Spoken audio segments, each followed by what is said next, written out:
I am very, very dehydrated today, so Well, rehydrate. I'm going to do my best. Hydrate, lubricate, podcast rate.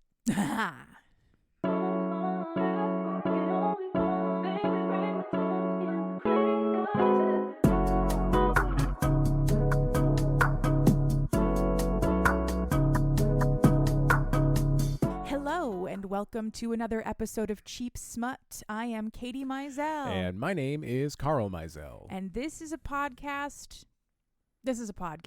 Enjoy. And this is a podcast. You're here to listen to something other than your thoughts, so you might as well listen to us. Yeah, we're the we're your smutty parasocial friends. Katie is we've decided that our sort of podcast personas. Katie is hot and decent. I am Katie Mizell, hot and decent. And I am the sexual Boy Scout, Carl Mizell. The sexual Boy Scout. God, yes.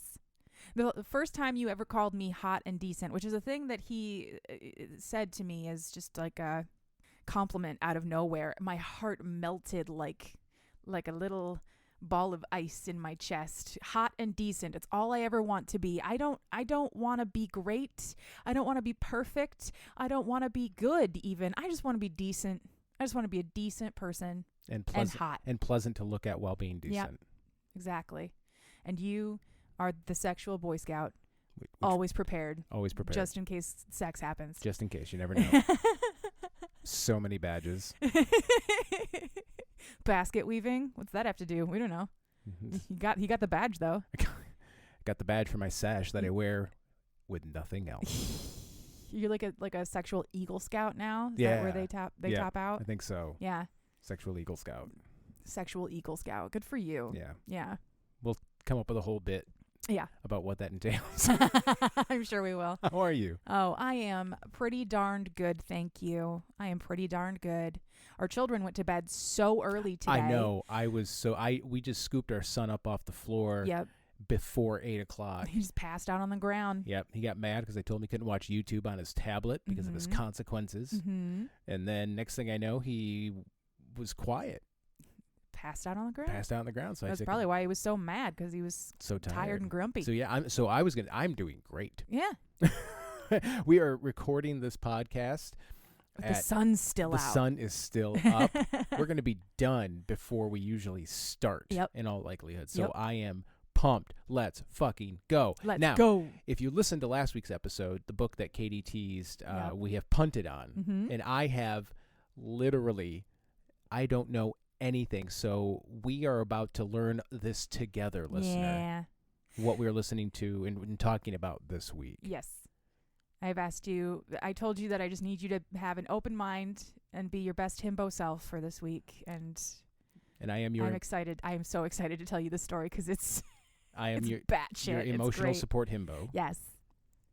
I'm an early generation himbo. I'd say I'm first wave himbo. Yeah. So I've been doing this a while. So I should be good to go. Now, do you want to briefly explain why you punted on last week's book? Yeah, sure. So last week I said that I was going to be reading Taste by Fatima Monroe, and I started reading it. It was a great book. Like I was really enjoying it. The writing style was great. Everything about it was fantastic. But the thing is that the FMC is married in that book. And I thought, because I mean, it happens in books sometimes. People leave loveless marriages and find love, that's great. I thought that was what was going to happen. But she was cheating on her husband on like page 17 or something. And I just can't. I don't read books about cheating. Yep. I just don't vibe with it. It's one of the few things I will not read. So I set the book down. I will go back. I will look in Fatima Monroe's catalog. I will find something that doesn't have cheating in it, and I will read some more because, again, great writing. I just didn't want to read the cheating. Yep. And that's a line that, that you're not willing to cross. So just want to put that out there. Don't expect to hear any episodes in the future about with characters who are cheating. Yeah, actively cheating on their partner. Like the FMC, she was thinking about how she wished that her husband would have fucked her in the shower that morning. But in light of that and the fact that her marriage apparently was just a little lackluster, I guess, she was fucking her Uber driver instead. And I was like, no. Yeah. No, We don't do that. Inappropriate. Not okay. So what have we, what am I walking into this week? This week, I read a book called Unhinged by Vera Valentine. You may remember me mentioning Vera Valentine in the past. I have read other books by Vera. She wrote the Carnal Cryptids series. Okay. The first book in the Carnal Cryptids series it's a reverse harem or why choose romance between a woman, the Jersey Devil, Mothman, and Champ the Lake Champlain Lake Monster. Why didn't we read that? Because I've already read it. It's a really, really good. I'll give you a brief summary. No, it's fine. It was very enjoyable. Okay. It's that one's dark. That one is very dark. Oh, the bad guy in that is Slender Man. Also great. Well, the Slender Man's just the bad guy. Yeah. The bad guy. The bad guy. The baddest guy. All right. Well, again, all I know, I literally just learned the name of the book and the author's name. Yeah. So with that, let's just get after it. Mm-hmm. This book is available for 99 cents or through Kindle Unlimited. It's like 71 pages. It's a short read. It is... So Vera Valentine, in addition to writing like dark monster romances, she also writes what I like to call experimental romance. She just takes a lot of artistic liberties to write about whatever the fuck she wants to write about, which I love and is great. So this one is experimental. All right. I'm not going to give you the content warnings right now because the content warnings include the shit I want to see your face about in a couple of minutes. Okay. I mean, they'll be in the show description or we can always record them. Yeah. Actually, you know what? I will give you trigger warnings for breaking and entering, stalking, gun violence, rape, and murder. Carl, are you ready for some weird shit? Yes. All right, let's get into it. Our FMC this week, her name is Tana. Tana is a single woman living alone in an apartment complex. Her super is this sleazy, gross dude named Randall who visits very often unannounced to fix and inspect various things in her apartment. What Tana doesn't know is that Randall recently dragged a woman into the woods behind the apartment complex by force, and that woman did not come back out again. She also does not know that she looks a lot like the missing woman. Now, did this missing woman just find herself in the woods and is very happy? No, unfortunately, okay. No. I'm so sorry. So Tana is not aware of any of this information. Do you know who is aware of this information, Carl? The Mothman? No, not the Mothman. The other Mothman? Not the other Mothman. No, I got nothing. Her goddamn front door. He is sentient. He is a sentient front door, Carl.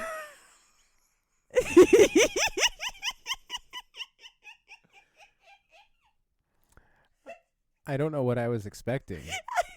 But you could have given me infinity guesses. You know, you never would have guessed that. You never in a million years would have guessed that. That's the beauty of all of this. My consciousness would be floating amongst the stars after I have just disintegrated and returned to the stardust from whence I came. Oh, my God. And I would keep guessing. Yep, and you would never get to front door. Never get to sentient front door. So this book, the full title of this book is Unhinged, an erotic door romance. I'm in. So I will enter this. For context here. Okay, so there are phrases that we use in romance world to denote whether or not the book has fucking in it. That is open door or closed door romance. So an open door romance, you read the porn. A closed door romance, it fades to black. Okay. Apparently, somewhere in Vera's circle of internet or real world friends, this was in the dedication. This is how I know this. Someone told her that they Control F for the word cock when they get a new ebook to make sure it's not a closed door romance. Okay. And from there, she went closed door, open door, door romance. Bang you like the back door. I bet I can make that work because I'm Vera Valentine and I can do fucking anything. So it's a door romance. A doormance. I just love it so goddamn much. I love this genre. You can do anything. You can do anything. Vera also has a pair of short novellas They are Omegaverse balloon animal shifter novellas. They're called Squeak and Squeal. My brain just posted to r/brand new sentence. Yeah, absolutely. You/Carl's brain just posted that phrase to Omegaverse balloon animal shifter romance. Yep. Balloon animal shifter romance. Yep. I'm going to read them. I'm going to have to. They're like 50 pages a piece. I have to know. You do. I have all right. to know. Okay. All right. Fuck it. Let's get after it. Okay, so back to this book. Tana's front door is sentient. And as far as he can remember, he's always been a door. Before Tana lived there was frat boys who lived there, and he kind of hated them because they shouldered him open too hard and kicked him shut all the time. But he likes Tana because she is gentle and kind, and she has never once turned the knob too hard or hurt him with the key. And he likes the way that she presses her face against his back when she's looking through the peephole. And he also thinks that she's beautiful. He is in love with her. He's watched her the entire time that she's lived here. I mean, he doesn't really have another fucking choice. He's a door. He can't move. No. He loves her. He absolutely loves her. He loves the way she presses her face and tits to his back when she looks at the peephole, how she sits with her back to him and eats popsicles on hot summer days, and how she looks in her pajamas on Saturday morning while eating waffles. It's fucking adorable. He is like dedicated as a door. He is dedicated. So the door is the one who witnessed sleazy Randall dragging the woman into the woods, and he is worried now about Tana's safety, but there isn't really a lot he can do as a door, except to make sure that the lock is closed when Randall approaches. He can occasionally turn his own lock or like move a little bit in his frame, but that's all he can do. So he's protecting her to the best of his abilities as a solid oak wood door. Well, yeah. Yeah. You gotta be. One day the police come to the door, knock and get Tana. They don't talk to the door to ask her questions about the missing woman. And a few minutes after she's done, where she basically says like, I didn't see anything. I don't know anything at all. Randall then shows up and asks about why the police were there. But Tana tells him that that they had questions about something. She doesn't even say what they asked her about. She's very tight-lipped about the whole thing. And Randall leaves, and the door is very proud of her because he is worried. But he saw Randall's face when the door was shut. He saw Randall's face, and Randall looks pissed. So he is deeply concerned, and there's nothing he can do about it. He can't lock himself? Well, he can lock himself, but Randall is the super. That's true. He has a key. Yeah. Keep locking yourself. Yeah. Just keep locking yourself forever. Can you just like swell up slightly? Right. So he just can't open? Can't open ya. Figure something out, door. Anything. Anyway, so that night there is a thunderstorm, and a man in robes with salt and pepper hair, a full beard, and sandals walks out of the rain, though he is not wet. This man is Zeus. I was going to say Jesus. Yeah. No, not Jesus. Salt and pepper hair. Not. And I guess Jesus could get older in heaven something. Wait a second. You're telling me a story about a sentient door. Yep. But then you have the audacity for me to go, I thought Jesus. No, salt and pepper hair, clearly Zeus. Yeah. That's where you draw the line. Yes, absolutely. Okay. Yeah. I have the audacity. All right. I have the balls. Well, it's not just the software I edit on. It's also it's also what I have in my heart. Yeah. Although you say Jesus to me now. We just watched Mrs. Davis a couple weeks ago. I just picture that guy. Yeah.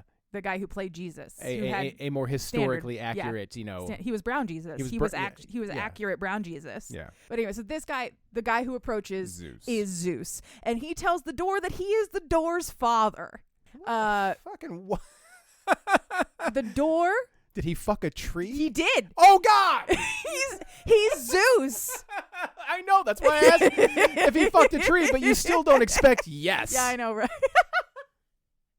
So Zeus is like, so there was this really sexy tree, and I was kind of drunk.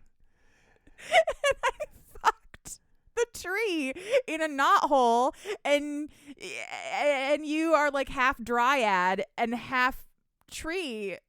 Because I'm your dad, Zeus, the All-Father, or whatever.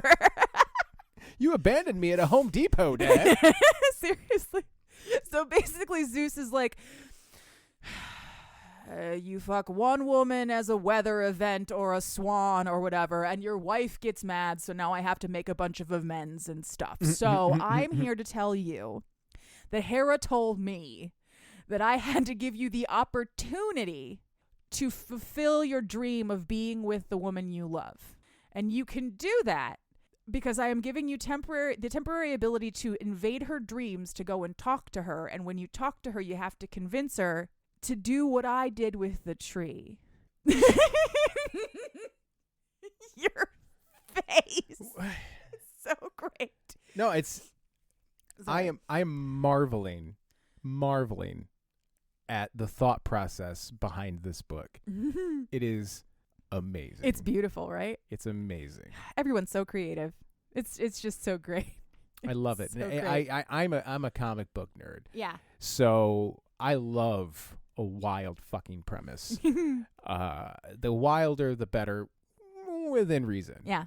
This is that. Yeah. I would read this, written and drawn by Chip Zdarsky. Oh my God, Chip! Yes, Naturally. Chip would do this so good. Oh, are you kidding me? Chip and Matt. Right. Well, yeah, Matt could write it. Yeah. But I think Chip has that wilder mind. Yeah. I would love to see. No, Chip could write it. Rostein could draw it with their partner Ted, and then Tamara Bonvillain could do the colors. There. Oh, fantastic. Anyway, pitch it. Anyway, so the door has the opportunity to become a man and be with Tana, but Tana has to fuck him while he's still a door. That's the hitch in this particular plan. I mean, can he like grow a door boner, or is he well, just gotta use the knob? Yeah. Okay. See, the knob is the. I mean, yeah. No. I mean, yeah. yes, but also, Yeah, I know. Yeah, I know. Well, so anyway, so the door is very, very confused about all of this. He's like, I think that guy said he was my dad. I'm not really sure. I don't remember ever being anything but a door. But at some point he had to have been a tree. Did you give this guy a name? Does he has a name later. Okay. But he doesn't have a name now. His Yes, name he is does. just Door. It's Dorian. Dorian? Cute. Thank you. I like it. Very funny. So he tries for the next several hours to invade Tana's dreams, but he can't. So eventually he decides that he's just going to give it up and recede consciousness. Apparently he can sort of fall asleep. I'm not really sure. But as soon as he does that, as soon as he allows himself to fade from consciousness, he wakes up in Tana's dream. And he has a body, and he has no fucking clue how to use it. He's like... Humans are floppy and the spine is all bendy, and I don't understand how the feet work and the fingers are kind of weird. Like, he's never had a body and he's trying to figure it out. And then Tana can't figure out why she's dreaming of that game Quap. Yep. He's just flopping back and forth like Quap. So he figures his shit out enough to walk over to where she is having one of those stereotypical I am in the middle of a test and I'm naked dreams. Yeah. Everyone in the classroom turns and starts pointing at Tana and laughing. And so he tries to be chivalrous and walks over and like hands her the shirt that he has on in the dream. He apparently has a shirt.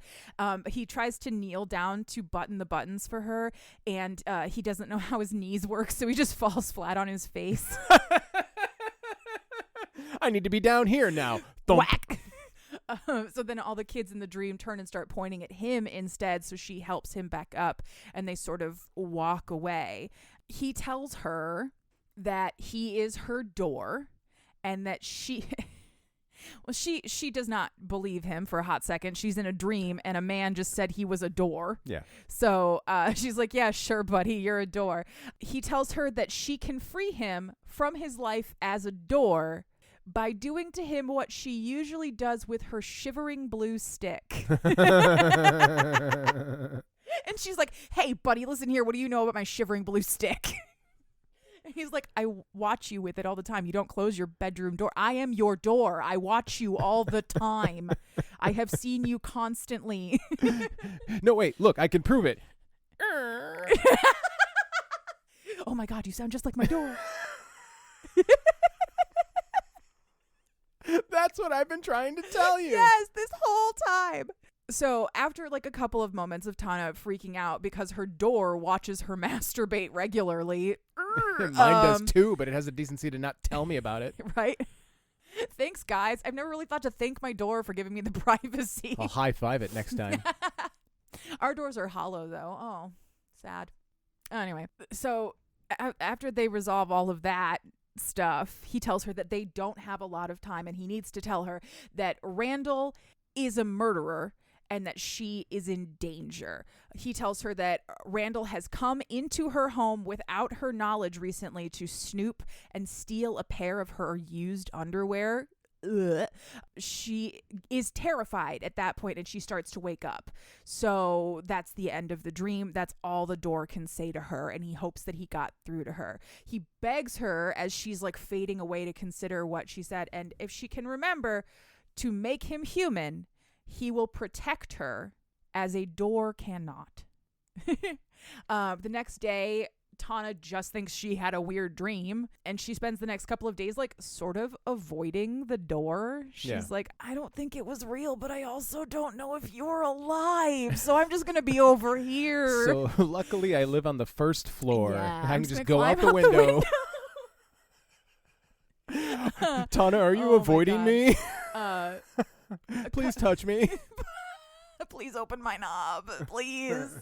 Turn my knob, please. I miss you. I miss you so much. I miss your scent. After a couple of days of this, she has to like go out and do her grocery shopping and stuff. So she leaves. And as soon as she leaves, Randall comes back into the apartment with a master key and puts a bottle of pills into her orange juice. And then goes and steals another pair of her used underwear, which is so gross. Like, I know that there's like this long running social gag that like boys steal girls' underwear. I remember that being in like a lot of frat movies, like panty raids and stuff. That's the weirdest, freakiest shit I have ever heard.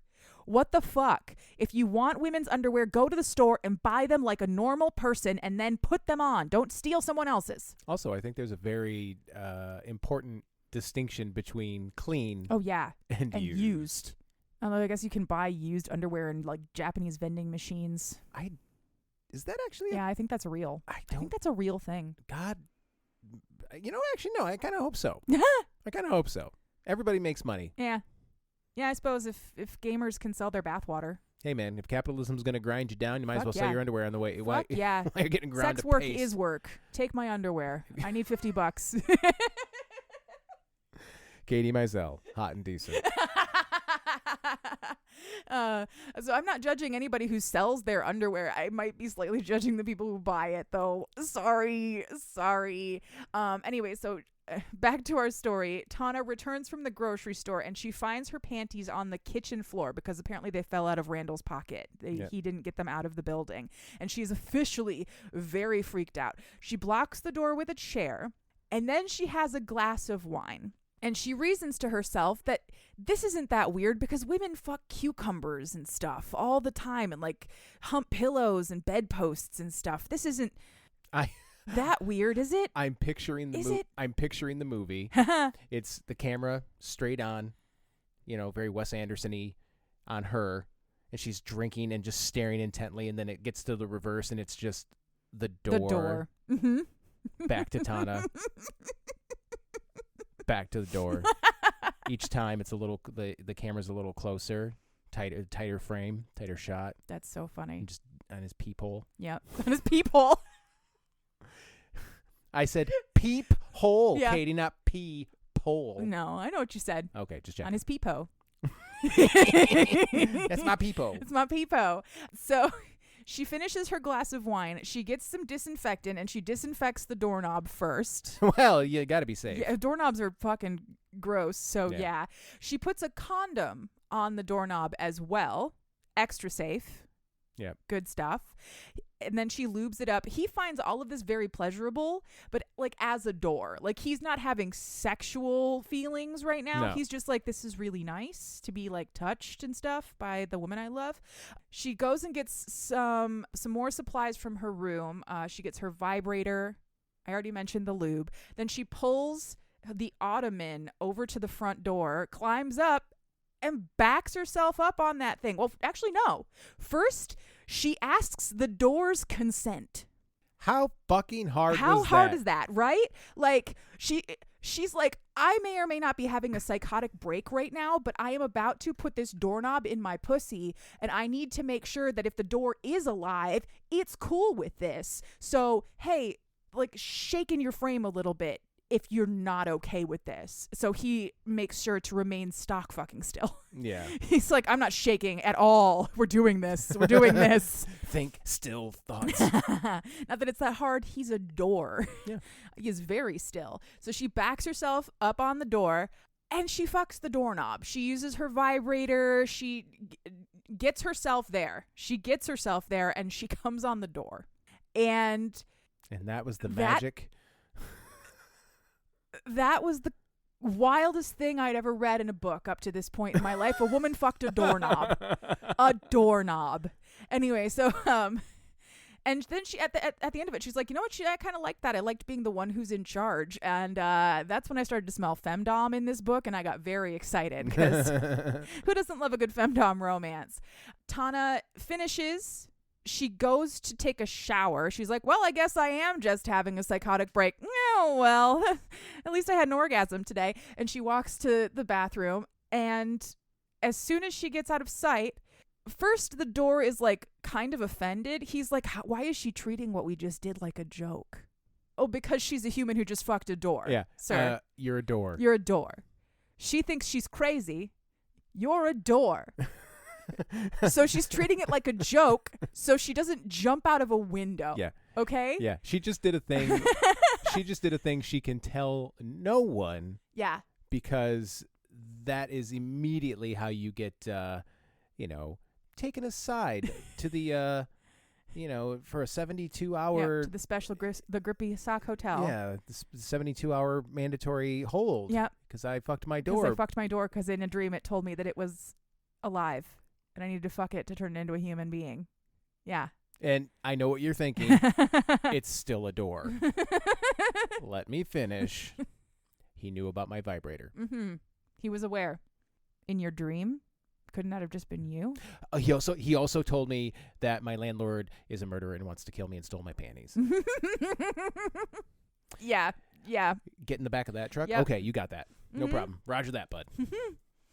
So, while Tana is in the shower, the door yes, does indeed turn into a man. Now you're a man. He is a naked man standing on the threshold of what is now an empty doorway because the door is now gone. It is now a man. Tana comes out of the shower, screams when she sees a naked man standing in her empty doorway, but quickly realizes that it is her door. Because the condom that was on the doorknob is now on his dick. So the doorknob was the dick all along, apparently. So it's a magic fucking door. And she's like, okay, we're just going to roll with this. We're just rolling with it. She goes to get a mimosa. Does his dick look like a doorknob? No, unfortunately. No, it's a normal human dick now. Okay. Boring. Yeah, sorry. Boring. Sorry. Not a doorknob. Mimosa. She goes to get a mimosa, and as soon as he sees her pull the orange juice out of the fridge, he like vaults into the kitchen and slaps the orange juice out of her hands. And she's freaking out, and he is like, Randall put drugs in that. You could have died. Watch. Glug, glug, thump. Now he's dead. Now there's a dead naked man on your floor. My door. My door. Great. Now what am I doing? I'm going to prop him up in the... 911, my door died. Prop him up in the doorway. Yep. Just trying to remount him and just... He's just definitely heads going lolling to the side. So she hugs him and thanks him for saving her life. But now there is a new problem. Her landlord is a loser who murders people, and she doesn't have a door. So, but she has the door man. Man door? The man door. Dorian. The Mandadorian. The Mandadorian. Dorian the Mandadorian. Oh my God. Played by Pedro Pascal. For naturally. Sure. 100%. So Tana finds the door some old sweatpants from like an ex-boyfriend that she just like has. They measure the frame. They order a new door to be delivered, one that Randall's master key won't open. So double good for that one. And they start a movie. Tana then asks the door what she should call him because she can't just call him Door in public. He decides that he wants to be called Driss, short for Idris, because he knows that she has a crush on Idris Elba, which is just adorable. Yeah, Oh no. I was waiting for it. Ugh. They snuggle on the couch and Tana falls asleep on him, like on his shoulder, and he is so happy. This man Door is the sweetest, most like innocent, kind, adorable, gentle soul. Unspoiled by the world. Completely unspoiled by the world. Exactly. Because he's lived so long as a Door, he hasn't had a chance to hear Andrew Tate. You know what I'm saying?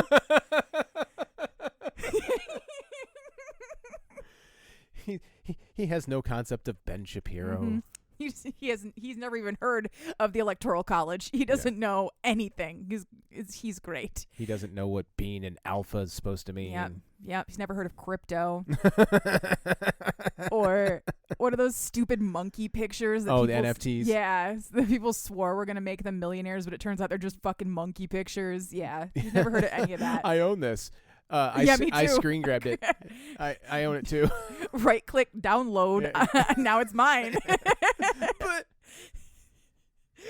I have a receipt. My NFT. Not my NFT stands for not fucking taking you seriously. Exactly. That's what it stands for. I do not take you seriously. You were your monkey picture. So Tana is asleep. The new door is delivered, and Driss leaves Tana sleeping to accept the delivery, including, like, he signs for it. He doesn't know how to read or write, I don't think. I just think I like they never really say. I like the idea of him just like sizing it up, going, "You think you're moving in on my girl?" So seriously, okay, so finish the. So he I'm signs sorry. for it. And he's like, I know from watching movies on the television when I was a Door, that it's really more about like confidently scribbling on the line. It doesn't have to say anything. Yep. And I was like, yeah, absolutely. My signature does not look like words. No, it does not. But he does. He's like, sort of sizing up his replacement. Like, you think you can do as good a job as I did? I'm not sure you can. And B, he made sure to sort of gently encourage her to buy a door that had a knob she couldn't fuck. It has like a handle side, yep. instead. Yeah, the up and down, not the twisty. Yeah, because he didn't even want to give her the opportunity to fuck another door. You know, you can replace those knobs, right? Yeah. You can put any knob on it you want. Yeah, any knob, but not that she would. Oh, he says the new door is not worthy, but he is a real human protector now, so he can do the job instead of the unworthy door. He installs the new door. Tana wakes up, and she has a text from Randall offering to help her with the big package that one of the nosy neighbors saw get delivered, and it's all like gross and creepy, like, I'm really good with big packages, you know. Don't be creepy. Eat shit, You Randall. gross, creepy motherfucker. Ugh, it's so yucky. Tana and Driss then discuss what they should do. Should they call the police? Should she get an alarm system? Should she just have him walk her to her car whenever they go anywhere? Did she ever consider moving? Yeah, it's kind of hard to break leases and stuff. Yeah, Maybe she can't afford it. Yeah, good point. Or maybe this is just a story about a woman who fucks a door and it's not that deep, you know? Yeah.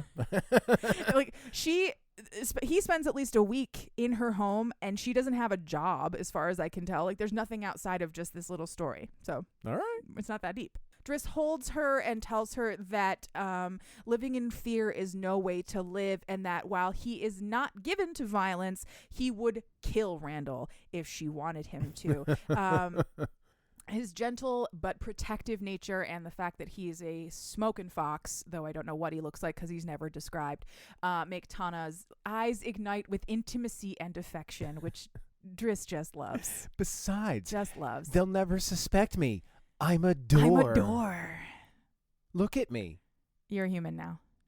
Fuck. Shit. He's from Boston, apparently. He's Fuck. fuck. Fuck. So after that conversation, they go to Walmart. George of the Jungle style. He never puts a shirt on.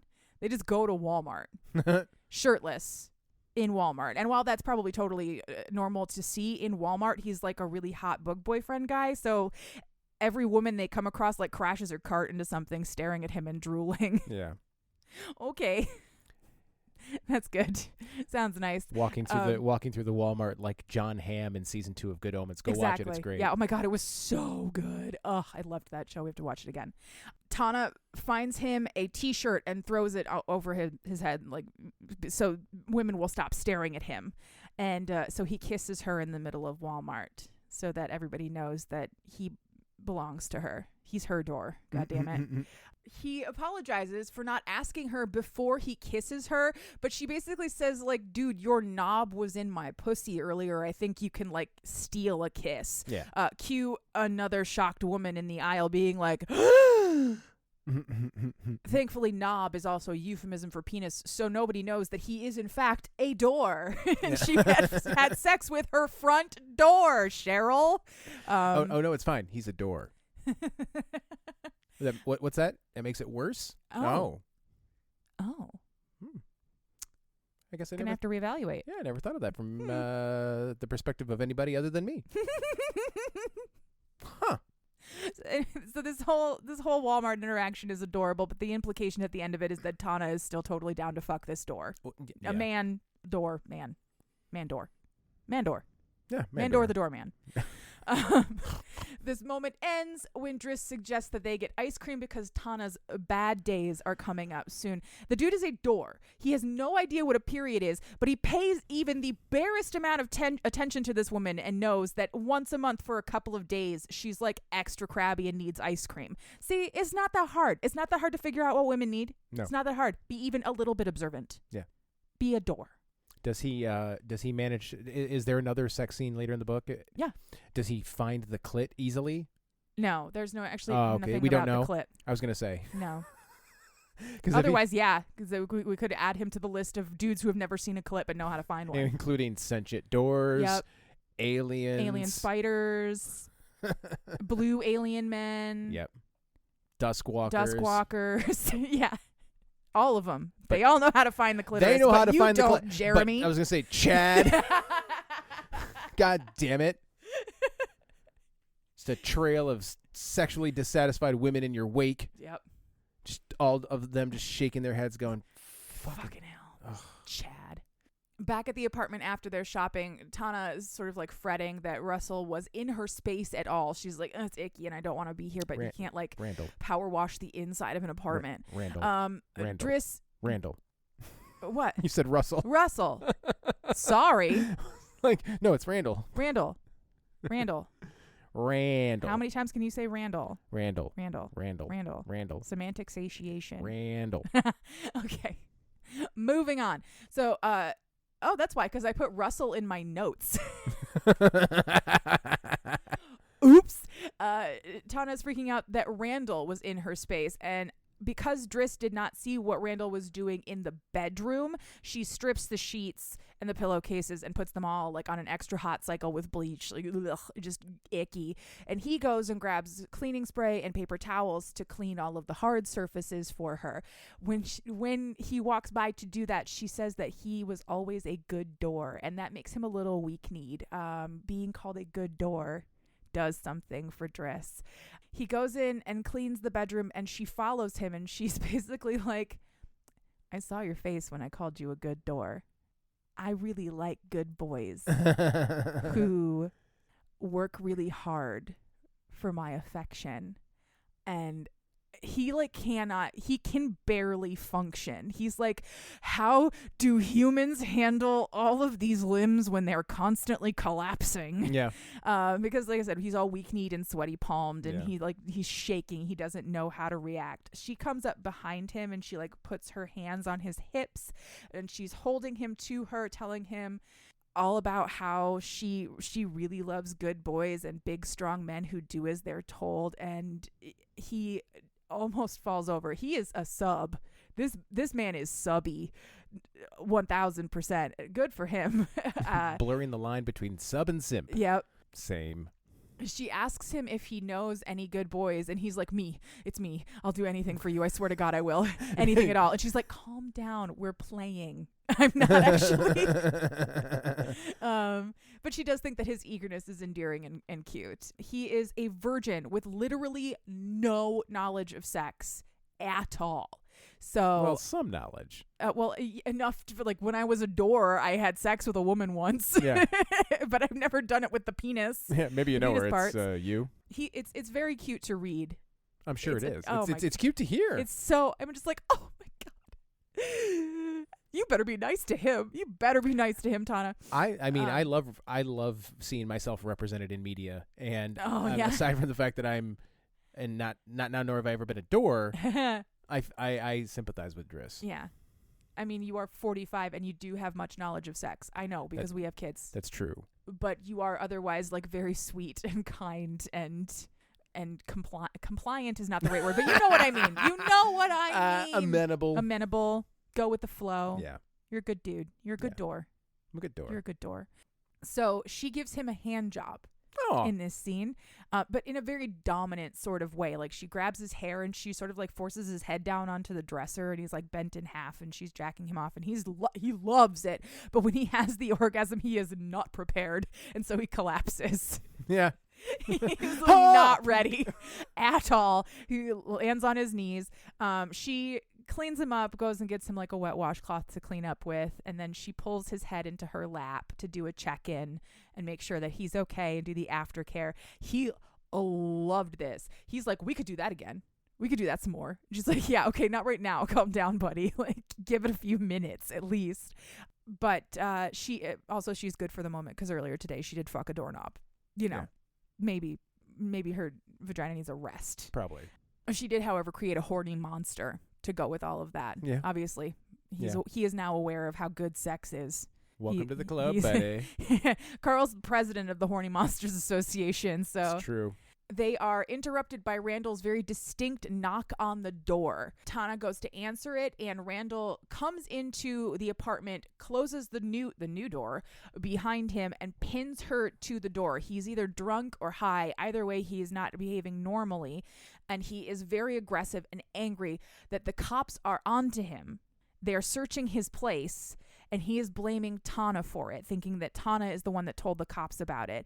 He's a nice guy, you know? Like he's a really nice guy, and he just wanted Sarah to know that she was a better choice, or that he was a better choice for her than the man that she was already dating. And he wasn't her fucking therapist. He was a rapist, and dragged Sarah off into the woods to hurt her very badly.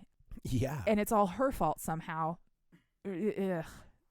Gross. Just gross. I'm not dwelling on it. Driss sees that Randall has a gun, and he runs right in. He gets Tana away from Randall, manages to get a couple of punches in, but not like good punches because he's only been a human for like a little while. Yeah, he's got his thumb like in his, tucked in. You don't do that. Then Tana bashes Randall over the head with a vase.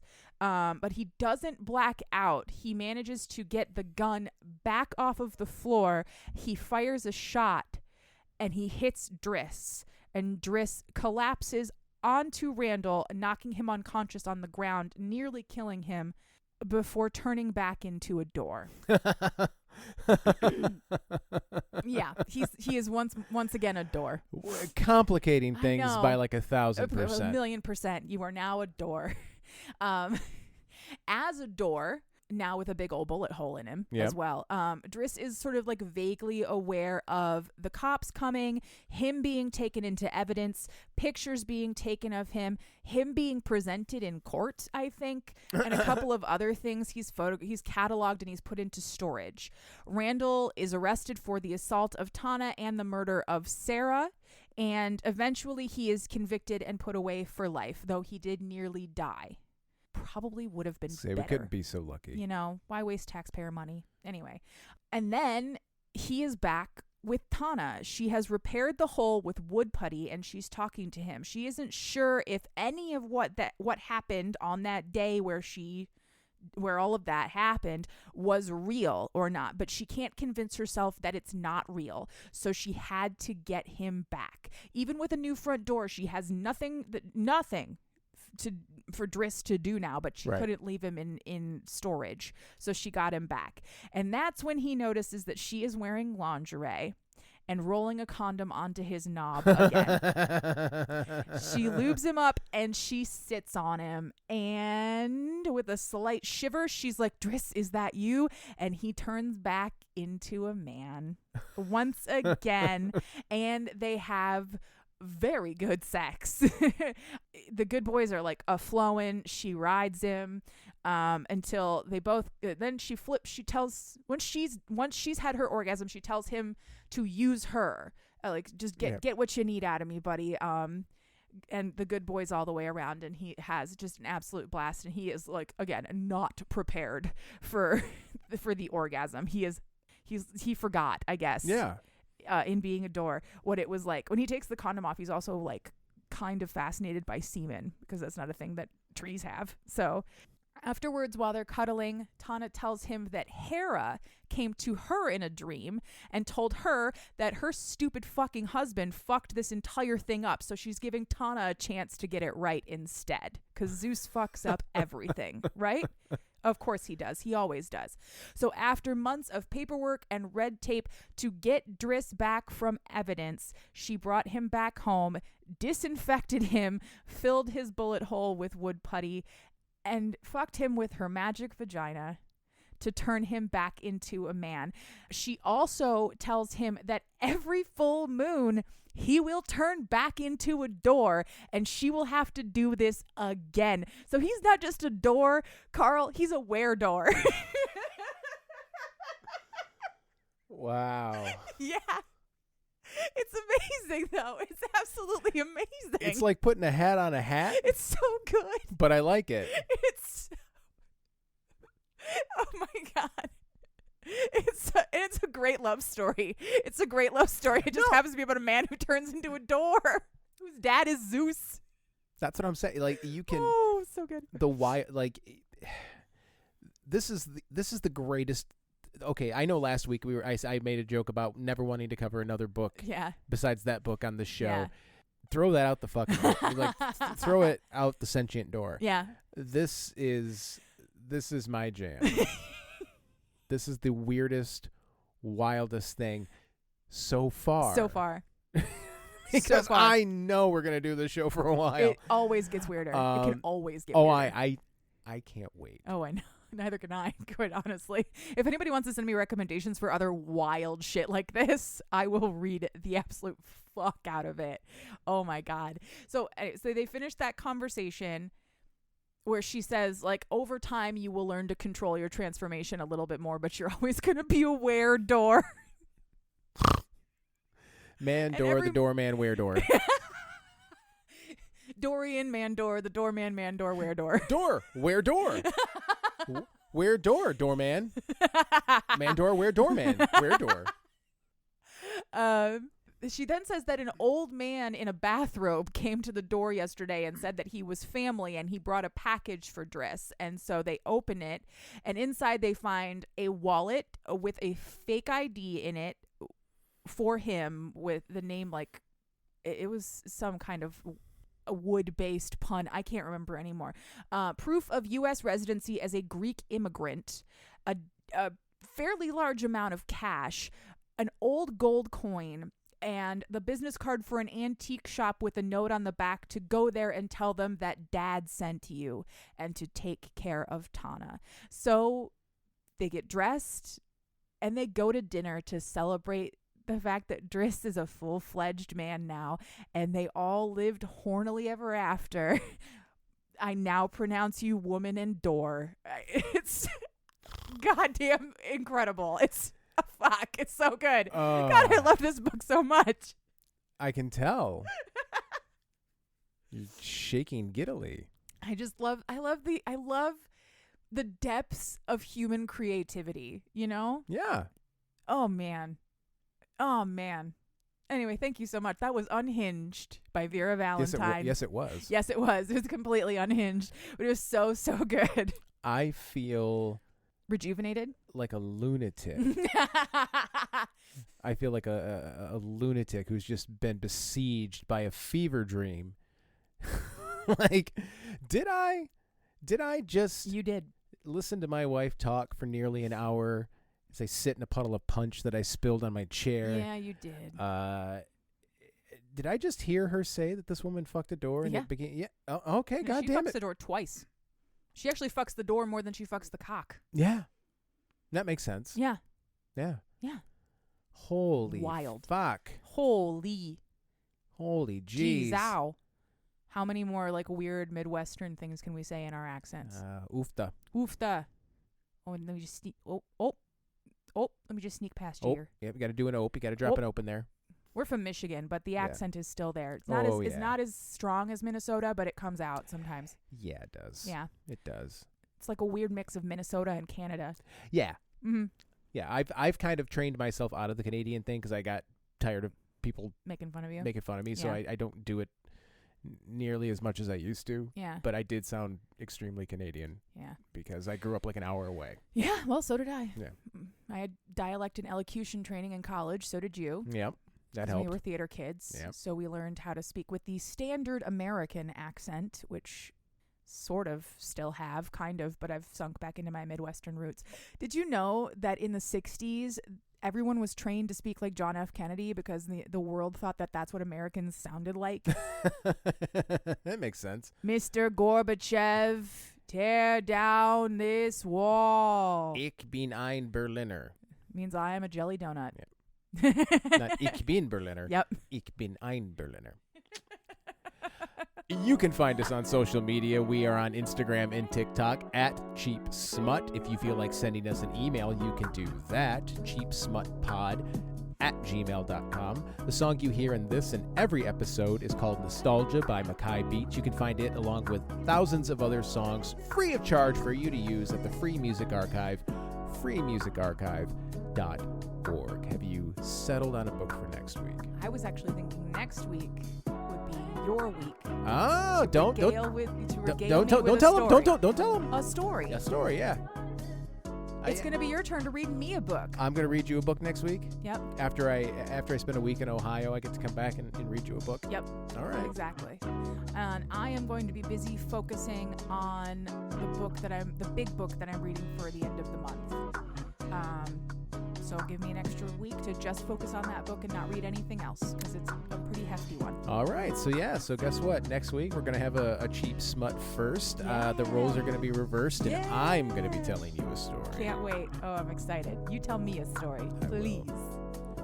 In the meantime, listener, if there is a book in you, write it. And if there's fucking in it, I'll read it. And then she will come on this show and explain it to me for your entertainment. Now, please take me outside so I can cool down. Hell yeah. Bye-bye. Goodbye.